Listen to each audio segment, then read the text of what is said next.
ही जीवनगाथा त्या महान व्यक्तीची आहे ज्यांच्या स्मरणार्थ हे भव्य स्मारक उभारण्यात आले आहे. हरे कृष्णा कृष्णा कृष्णा हरे हरे, हरे राम राम राम हरे.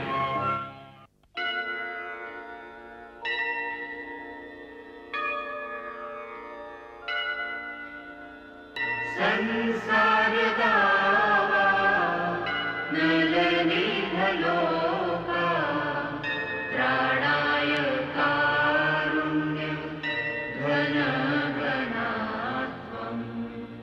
संसार गावा नलनी भलोका, त्राणाय कारुण्य घन घनात्वं.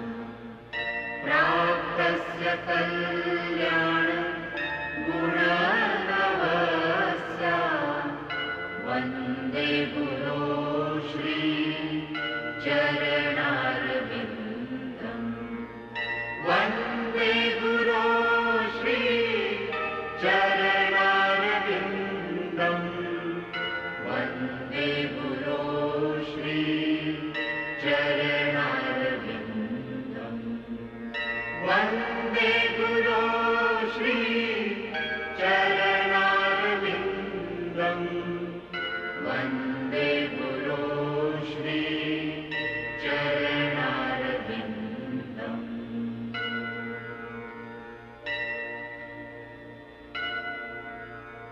मागील भागात आपण पाहिलं श्री श्री राधा लंडनेश्वरांची स्थापना, लंडनची पहिली रथयात्रा आणि जॉर्ज हॅरिसन यांचं महत्त्वपूर्ण योगदान. आणि आता पुढे अभयचरण भाग 35. लॉस एंजलिस येथे प्रचाराला सुरुवात.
तर दयानंद आणि नंदराणी यांनी ह्या केंद्राची सुरुवात केली आहे. भारतात विश्रांतीसाठी गेलेलो असताना मला त्यांचं पत्र मिळालं होतं आणि मला सांगायला आनंद होतोय की आता अमेरिकेतील या महत्त्वाच्या शहरात लॉस एंजलिसमध्ये प्रचार सुरू झाला आहे. हे सर्व श्रीकृष्णांच्या कृपेमुळेच घडलंय. हे सर्व श्रीकृष्णांच्या कृपेमुळेच घडलंय.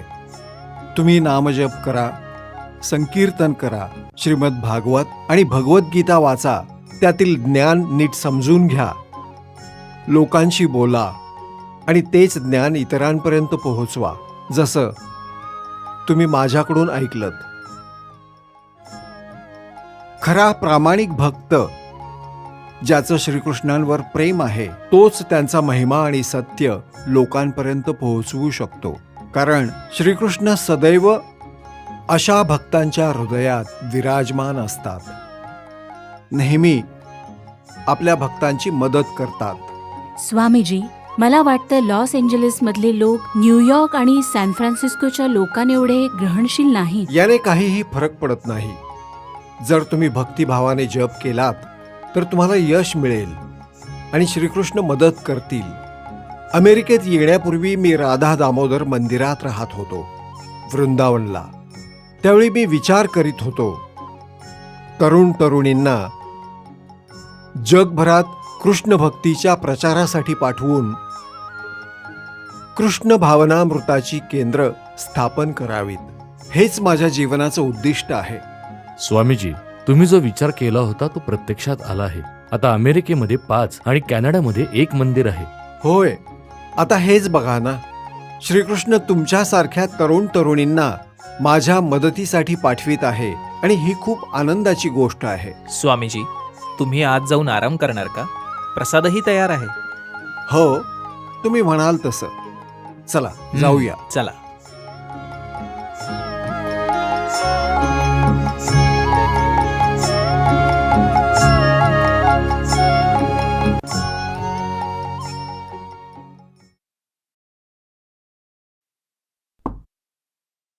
वा, हे खूप छान आहे.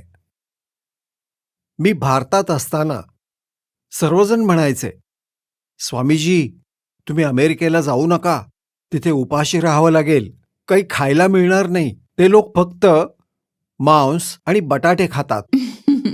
मी म्हणालो, त्यात काय, मी पण खाईन ब्रेड आणि बटाटे, त्यात काही अडचण नाही.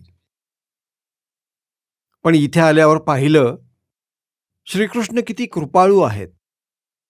नुसताच ब्रेड आणि बटाटे नाही, त्यांच्या कृपेने मला सगळं मिळतंय. चपाती, डाळ, भात, भाजी सगळंच आहे. काय कमी पडतंय मला? सगळी श्रीकृष्णांची अपार कृपा आहे.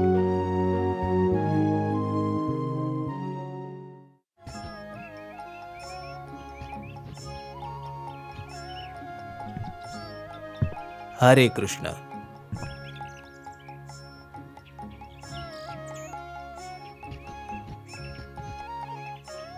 वा, खूपच छान. बंगाली शिकताय. एखादं लहान मूल जेव्हा लिहायचा प्रयत्न करतं तेव्हा त्याचं लेखन परिपूर्ण नसतं. शब्द वेडेवाकडे असतात. पण शिक्षकाला मनोमन हवं असतं की विद्यार्थ्याने मात्र प्रयत्न करत राहावा. श्रीकृष्णांच्या सेवेसाठीही हेच लागू होतं. आपण श्रीकृष्णांना काय देणार? ते तर परिपूर्ण आहेत. त्यांना आपल्या सेवेची गरज नाही, परंतु तरीही ते पाहत असतात की आपण त्यांच्या सेवेसाठी किती मनापासून प्रयत्न करतोय. ते महत्वाचं आहे. लिहा.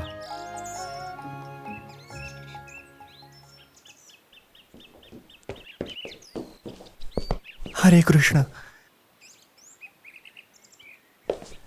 स्वामीजी, माझी पत्नी कृष्णादेवी मला सोडून पळून गेली. काय? काय? मी माझ्या आई वडिलांना भेटायला न्यूयॉर्कला गेलो होतो, म्हणून तिला काही दिवस सांताबे मंदिरात सोडून गेलो. पण मी परत आलो तेव्हा कळलं की मंदिरात येणाऱ्या एका मुलाबरोबर ती पळून गेली. कृष्णादेवीने असं केलं? तिने मला सोडून त्याच्याबरोबर राहण्याचा निर्णय घेतलाय. तुम्ही काळजी करू नका, सगळं ठीक होईल. तुम्ही काही दिवस इथे माझ्याबरोबर राहा. श्रीकृष्ण सर्व काही ठीक करतील. धन्यवाद स्वामीजी. मी सुबल आणि कृष्णादेवी यांच्या लग्नासाठी पवित्र यज्ञ केला होता. मी त्यांना विनंती केली होती की तुम्ही एक कृष्ण भावना भावित आदर्श जोडपं म्हणून एकमेकांना सहकार्य करा आणि न्यू मेक्सिकोमध्ये एक केंद्र उघडा. आणि आता हे असं घडलंय. या आत या.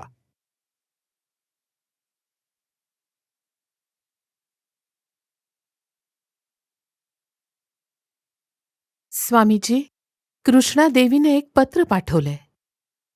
वाचून दाखवा.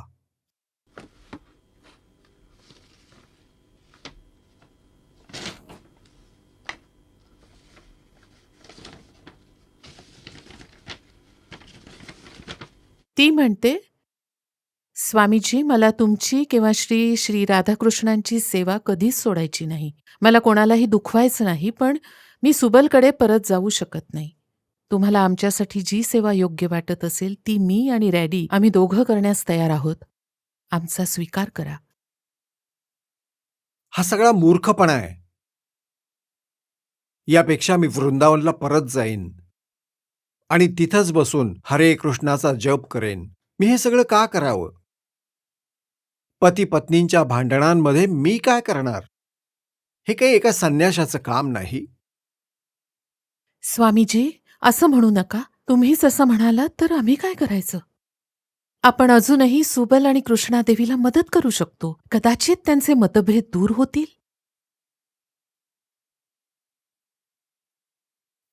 ठीक आहे, तिला एक पत्र लिहा.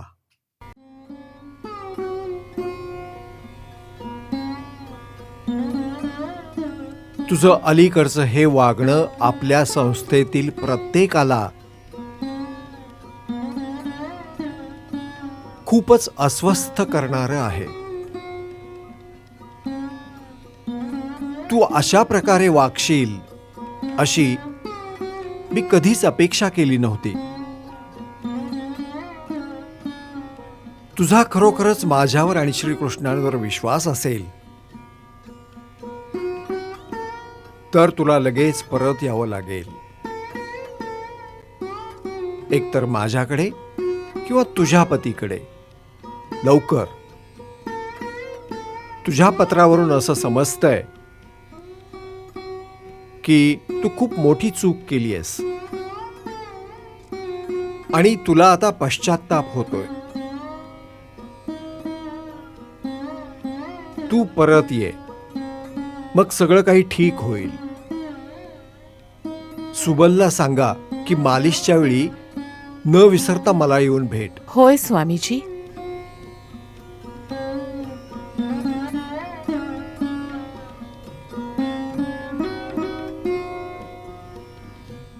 खरं तर कृष्णादेवीबाबत जे काही घडलंय ते अत्यंत दुर्दैवी आहे. भारतामध्ये मी कधीही असं ऐकलेलं नाही, पण इथल्या लोकांमध्ये तसे संस्कार नाहीत. जर कोणाविषयी आकर्षण वाटलं तर ते लगेच त्यांच्या मागे धावतात, अगदी प्राण्यांसारखं. परंतु यापासून तुला एक मोठा धडा शिकायचा आहे. स्त्री पुरुषांमधील ही आसक्ती केवळ दुःखच देणार आहे. याचा अर्थ असा नाही की पती पत्नींमध्ये प्रेम आपुलकी नसावी. ते असणं स्वाभाविकच आहे. परंतु आम्ही त्यांना सांगतो की नेहमी कृष्ण भावना भावित राहायचा प्रयत्न करा. हे काही इतकं सोपं नाही. आणि लक्षात घ्या, आपण कृष्ण भावना भावित होण्यासाठी जितका प्रयत्न करू तितके आपण अधिक आनंदी होऊ.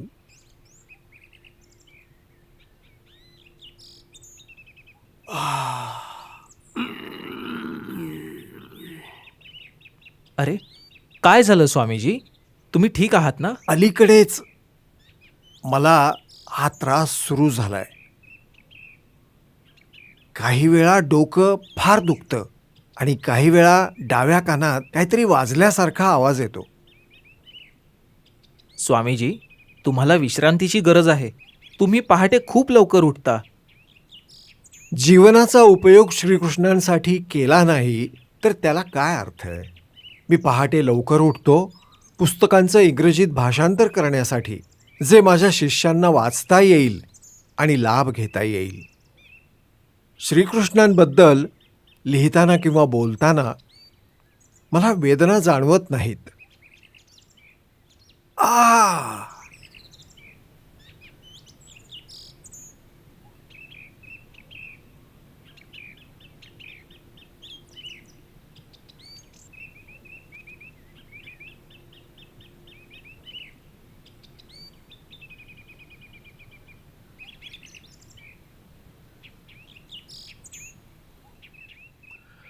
झाडाखाली बसून ध्यान करणं खूप चांगलं असतं.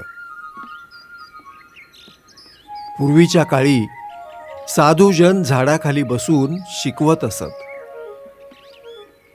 भारतामध्ये साधू संत केवळ झाडाखालीच राहून उपदेश करीत असत आणि झाडाखाली आसरा घेऊन साधनाही करीत असत. चैतन्य महाप्रभूंच्या उपदेशावरून ग्रंथ लिहिणारे षडगोस्वामी वृंदावनमध्ये अशाच पद्धतीने राहिले होते. वेगवेगळ्या झाडाखाली राहून त्यांनी महान संस्कृत ग्रंथांचं संकलन केलं. हम्म. अच्छा. हे या मुंग्यांना पाहताय ना, त्यांच्यातही नवरा बायकोचं नातं असतं. संपूर्ण जग याच बंधनात अडकलेलं आहे. कृष्णादेवी निघून गेली यात काही आश्चर्य नाही. खरे आश्चर्य हे आहे की आपण येथे राहत आहोत आणि श्रीकृष्णांची सेवा करीत आहोत. माया खूप बलवान आहे. जीव मायेच्या प्रभावाखाली खूप असहाय्य आहे आणि आपण मदतीसाठी श्रीकृष्णांकडेच धाव घेऊ शकतो.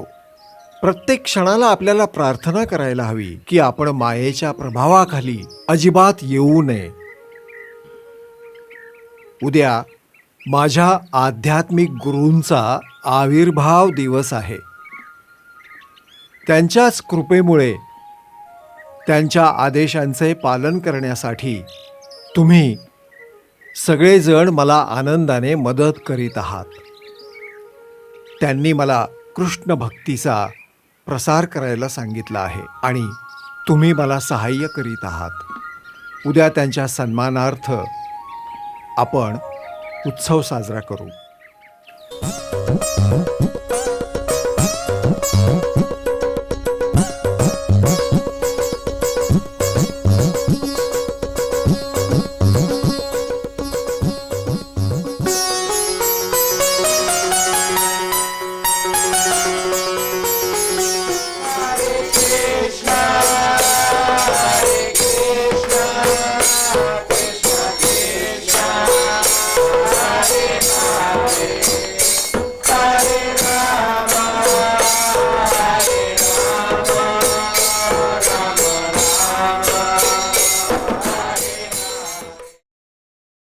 माझे आध्यात्मिक गुरु एक निर्भय प्रचारक होते. त्यांनी कधीही याविषयी तडजोड केली नाही. गोस्वामी, स्मार्त ब्राह्मण, सहजिया सगळे त्यांना घाबरून होते. त्यांना कोणीही वादविवादात पराभूत करू शकत नव्हते. ते तर आध्यात्मिक ज्ञानाचे चालते बोलते विश्वकोश होते. स्वामीजी, तुम्हीही त्यांच्यासारखेच आहात. नाही नाही नाही, माझ्या आध्यात्मिक गुरूंसमोर मी तर फक्त एक मूर्ख माणूस आहे. स्वामीजी, तुम्ही स्वतःला असं म्हणाल तर मग आम्ही कोण? वडिलांपेक्षा आजोबांचं आपल्या नातवंडांवर जास्त प्रेम असतं. म्हणून श्रील भक्ती सिद्धांत सरस्वती महाराज तुम्हाला सर्वांना नामजप करताना आणि भगवंतांच्या नामाचा प्रचार करताना बघून खूप प्रसन्न होत असतील.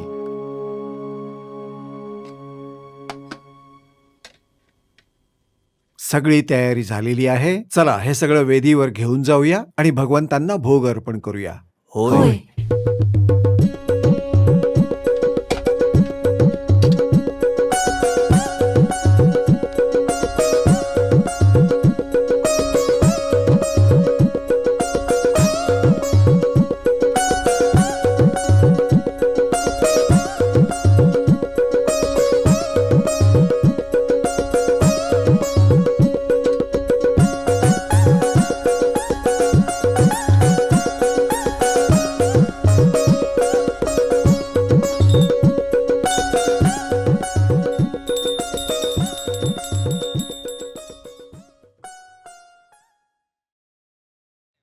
मला प्रोत्साहन देणारी अनेक पत्र आली आहेत.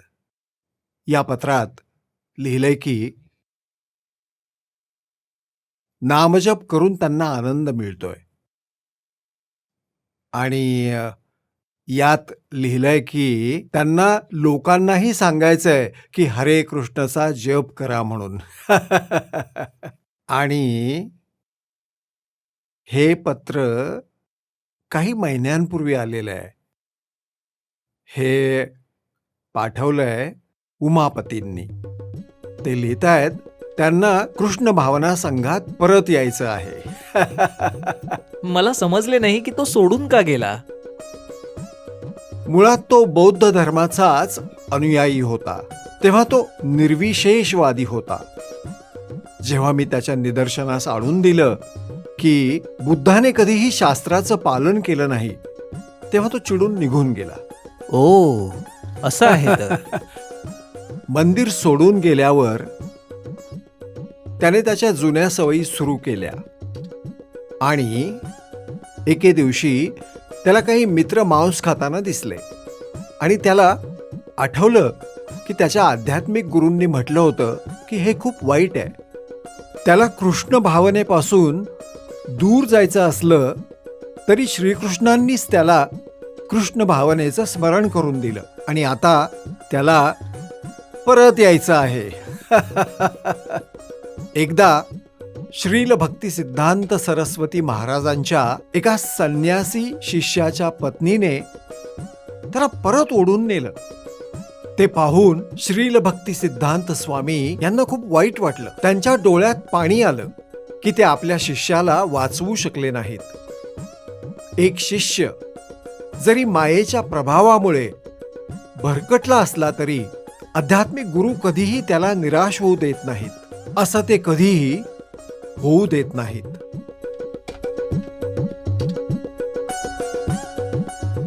ही सगळी पत्र श्रील भक्ती सिद्धांत सरस्वती महाराजांच्या चरणी अर्पण करा.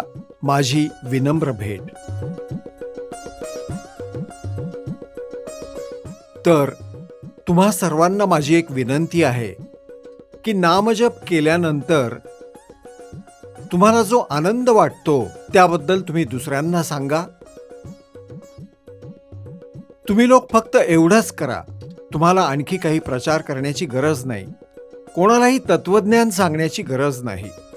लोकांना फक्त सांगा की हरे कृष्णचा जप करून तुम्ही खूप आनंदात आहात.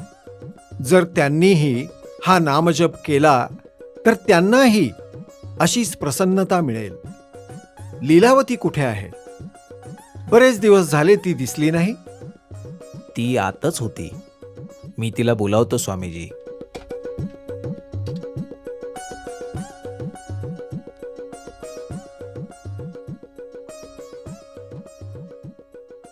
हरे कृष्ण.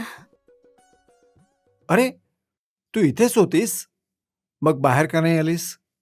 हो स्वामीजी, खरं तर तुमच्या समोर येण्याची माझी योग्यताही नाही आणि तुम्ही भाषांतराचं काम करत होतात आणि मला असं नाही वाटलं की तुम्हाला येऊन त्रास द्यावा.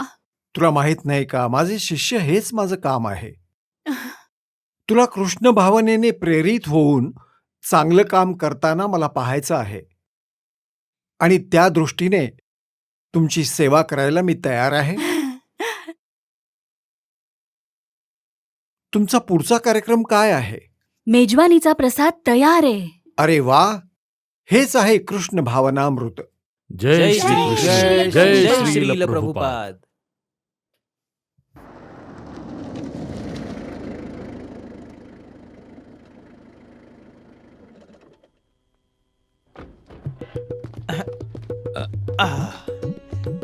हरी बोल. हरी बोल. ऐक. जय जय.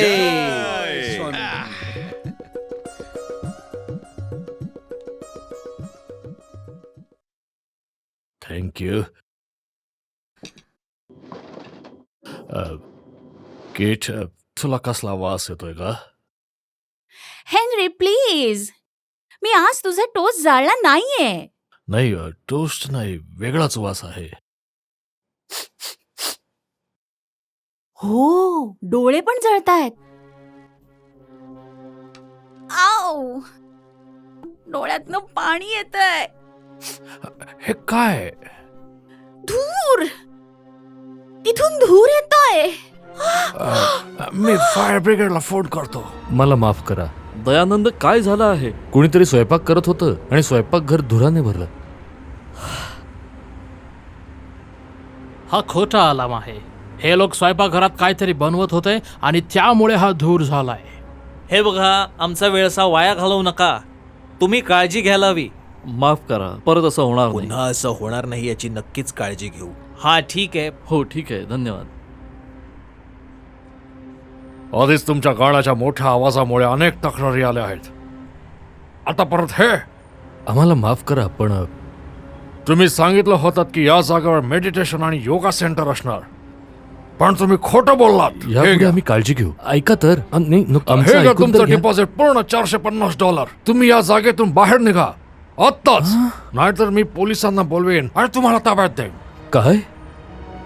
हरे कृष्ण हरे कृष्ण हरे कृष्ण कृष्ण कृष्ण हरे हरे हरे राम राम हरे हरे हरे कृष्ण कृष्ण कृष्ण हरे हरे हरे राम. अरे असे का बसलाय? काय झालं मुलांनो? आम्हाला या जागेतून बाहेर काढलं. तुम्हाला राहायला जागा नाही? नाही, पण श्रीकृष्णांना त्यांच्या भक्तांची काळजी आहे. ओ, तुम्ही माझ्या बरोबर येऊ शकता माझ्या घरी. खरंच? पण तुमच्या घरच्यांना तर चालेल ना? खरं तर हाच आहे माझा एकमेव रूममेट चेस्टर आणि त्याला आवडेल. हे किती गोड आहे हे. ठीक आहे, हे तर खूप छान होईल, पण आम्ही बरेच जण आहोत. काही हरकत नाही, माझ्या बरोबर चला. मी इथे जवळच राहते. ठीक आहे.